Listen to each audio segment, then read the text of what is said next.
Bonsoir à tous, ce soir exercice numéro 131, on va corriger du coup un cube, un tétraèdre régulier et un octaèdre ont tous la même surface totale, déterminer le rapport entre leurs volumes. Donc on va commencer par dessiner ces différentes formes, alors soit vous arrivez à vous les représenter dans la tête, soit pas. Donc on a l'octaèdre à gauche, le tétraèdre en haut et le cube en bas. Le cube, heureusement, vous savez tous comment ça marche. Un cube, ça a un volume de arête au cube. Et ça a une surface de 6 arêtes carrées. Ça, il n'y a aucune difficulté. On le fait naturellement tout le temps. On a pris l'habitude. On va pouvoir le faire comme d'habitude. Le octaèdre, il est plus simple que le tétraèdre, donc on va le faire d'abord. C'est simplement deux pyramides régulières à base carrée posées l'une sur l'autre, pif paf. Donc, d'un point de vue volume, c'est 2 fois le volume d'une pyramide à base carrée. Et la pyramide à base carrée, ici, il va quand même falloir la calculer. Donc, la base, elle est de A. La hauteur, il va falloir la trouver, mais ce n'est pas diabolique, puisque cette hauteur, elle dépend d'un carré et de triangles isocèles. Donc, je vais me dessiner une petite coupe pour pouvoir avoir la hauteur bien visible et on va reprendre. Donc, je dessine une petite coupe, je mets les lettres juste histoire de pouvoir me repérer plus facilement. Et donc, je vais aller en plein milieu de ABCD, je vais créer O et je vais monter directement sur E. Donc, forcément, vu que c'est régulier, c'est censé être parfaitement droit. Évidemment, mon dessin, il a pris un coup dans le nez parce que c'est un dessin fait à peu près. Et donc, ici, EO, il n'est pas parfaitement droit, mais vous avez compris le principe. C'est cette hauteur-là qu'on cherche, la distance EO. Maintenant, on a OM qui est très facile à trouver puisque c'est un demi-carré. Et après, on a ME qu'on va pouvoir aussi relativement facilement trouver puisque c'est la hauteur d'un triangle équilatéral. Et donc, vous la connaissez. Vous connaissez la chanson, c'est racine de 3 sur 2 fois A. Et OM, c'est A sur 2. Donc on peut tout simplement faire le H avec un petit Pythagore puisque H carré est égal à, puisque H carré plus A sur 2 au carré est égal à la racine de 3 sur 2A au carré. Ça me donne que H carré est égal à 3 sur 4A moins 1 sur 4A, les deux au carré. Et donc H carré est égal à 2 sur 4A carré. Donc H est égal à 1 divisé par racine de 2A tout court. Autrement dit, si on veut faire ça proprement, racine de 2 sur 2A. Je peux donc faire le volume de la pyramide, de l'octaèdre, c'est 2 fois le volume de la pyramide, donc 2 fois 1 tiers, fois la base ABCD qui est A carré, fois la hauteur que je viens de calculer ci-dessous, racine de 2 sur 2A. Et ça, si je le simplifie, ça me fait racine de 2 sur 3A cube. Et donc, j'ai ici le volume de la pyramide tel que je peux l'avoir. Mais pour l'instant, je n'ai pas terminé parce qu'il me reste un triangle, enfin un tétraèdre. Le tétraèdre, c'est simplement que des triangles équilatéraux. Donc ici, il faut l'imaginer avec le grand triangle derrière, je pointe là, le grand triangle ici derrière comme étant plat et puis un truc qui vous pointe au visage. Et donc, ici, on va de nouveau avoir plein de problèmes. On va avoir la surface qui est très simple. C'est 4 fois un triangle équilatéral. Donc, racine de 3 A carré. Le volume, par contre, il va être moins sympa puisqu'il va falloir trouver la hauteur de cette forme-là.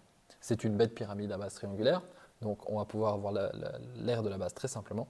Mais il va falloir de nouveau calculer la hauteur de ce volume. Et là, malheureusement, il n'y a pas de super astuce, il va falloir y aller franco. Donc on fait de nouveau la hauteur. On vient s'embarquer en plein milieu. On se construit ici et là des côtés. On sait que ça c'est perpendiculaire. Ici, on est sur le centre de gravité du triangle de base. Donc sur ce triangle de base, on va avoir une hauteur de racine de 3 sur 2. qu'on va couper en 3 pour avoir la petite distance ici. Donc on a racine de 3 sur 6a. Ici, c'est simplement racine de 3 sur 2a. Et donc, la hauteur h, ça va de nouveau être un petit Pythagore à faire. Racine de 3a sur 2, c'est mis au carré, c'est l'hypoténuse, et ça vaut h carré plus racine de 3 sur 6a au carré. Donc, ça me fait 3 quarts de a carré moins 3 36e de a carré est égal à h carré. Je passe tout sur 36, donc je dois faire fois 9, ce qui me fait 27 a cube moins 3 a carré moins 3 a carré, le tout divisé par 36 est égal à h carré. Et ça me fait 24 sur 36 a carré. Les deux sont des multiples de 6, donc je commence par diviser par 6. Et c'est même des diviseurs de 12 en fait, et ça fait 2 tiers de a carré. Et du coup, je mets dans une racine, ça me fait racine de 2 tiers, a est égal à h. C'est toujours la même histoire des racines qui ne sont pas négatives parce qu'on est en géométrie. Et du coup, son volume, c'est le volume d'une pyramide, donc 1 tiers, fois, du coup, j'ai dit racine de 3 sur 4 a carré pour la base, comme on l'a dit ici en bas, fois racine de 2 tiers. Donc, à la place de faire une très grosse racine comme ça, je vais faire racine de 2 sur racine de 3 fois a. Donc ça, c'est la hauteur que je viens de calculer. Et du coup, je supprime les racines de 3 et ça me fait racine de 2 a cube sur 12. Et donc, j'ai ici mes différents volumes et mes différentes surfaces. Je vais enfin pouvoir me lancer dans l'exercice qui est, j'aimerais toutes les surfaces identiques. Quels sont les rapports de volume? Donc, on va regarder ça maintenant. Donc, j'écris la relation entre les trois surfaces maintenant. Avec le carré, je vais appeler ses côtés C. L'octaèdre, je vais appeler ses côtés O. Et le tétraèdre, je vais appeler ses côtés T, puisque je ne peux plus choisir une longueur arbitraire A comme bon me semble. Donc, je sais qu'il est arbitraire. Et puisque dans l'énoncé, on me dit que le volume, ce sera le ratio 1 par rapport aux autres, on va même pouvoir partir du principe que ce C vaut 1, puisque pour que le cube ait un volume de 1, il suffit que ça vaille 1. Donc, je vais remplacer ce C par 1 tout de suite. Comme ça, on se simplifie un tout petit peu la vie. On pourrait le faire avec C, ça irait très bien, mais essayons d'éviter les lettres si ça n'est pas strictement nécessaire. Donc, j'aimerais la longueur O et la longueur T pour pouvoir après remplacer dans les trois formules de volume que je me suis embêté à calculer juste avant. Alors, A c'est bon, et du coup il va rester celle-ci et celle-là à faire selon O et T. Donc, on se lance déjà dans l'isolation de O. O carré, ça vaut 6 divisé par 2 racine de 3, ce qui vaut 3 sur racine de 3. Si je fais fois racine de 3 sur racine de 3, ça va me faire 3 racines de 3 divisé par racine de 3, ce qui me fait racine de 3. Je fais ensuite la même chose pour le tétraèdre. Ça me fait t carré est égal à 6 divisé par racine de 3. Je multiplie par racine de 3 sur racine de 3, ce qui me fait donc 2 racines de 3. Maintenant que nous avons trouvé O carré et T carré, on peut trouver O. Donc c'est la racine quatrième de 3 et la racine carrée de 2 fois la racine carrée quatrième de 3. Là, on va peut-être tout mettre sous une racine quatrième juste. Ah, quoique. Peut-être le 2 pourra se simplifier plus tard, donc on va les laisser comme ça.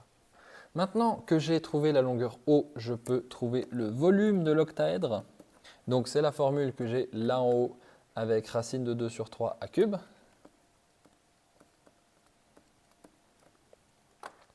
Et maintenant, c'est pas a cube, c'est O cube. Et le O, je l'ai trouvé, c'est donc racine de 2 sur 3, racine quatrième de 3. On va convertir les racines au niveau du dénominateur, ça fait racine de 2 sur racine quatrième de 3 à puissance 4 sur la racine quatrième de 3 au cube, puisque j'ai un cube ici, j'oublie. Et donc, je peux simplifier ça avec 3d4, donc il me reste racine de 2 sur racine quatrième de 3, ce qui ne me donne toujours pas.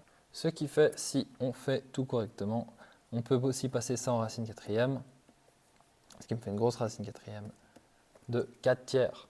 Du coup, parce que je dois mettre au carré le 2, puisqu'il était puissance 1/2, et je le passe en puissance 1/4. Je fais la même chose pour le volume du tétraèdre. Donc, c'était racine de 2 sur 12 t cube. Donc, racine de 2 sur 12, racine de 2 fois racine quatrième de 3 au carré. Ce qui veut dire que j'ai racine de 2 à la puissance 4, puisque j'en ai 3 ici et là 1, fois racine quatrième de 3 à la puissance 3 sur 12. La racine carrée à la puissance 4, ça met juste au carré, donc ça fait 4 sur 12. Et la racine quatrième de 3 reste tranquille.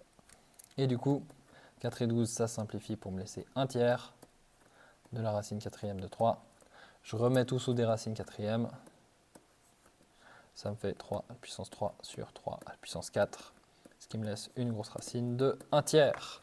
Et donc, mon rapport VC pour VT pour VO, comme demandé dans l'énoncé, c'est tout simplement 1 pour la racine quatrième de 1 tiers pour la racine quatrième de 4 tiers. Et voilà pour cet exercice. J'espère qu'il était clair parce qu'il était fastidieux.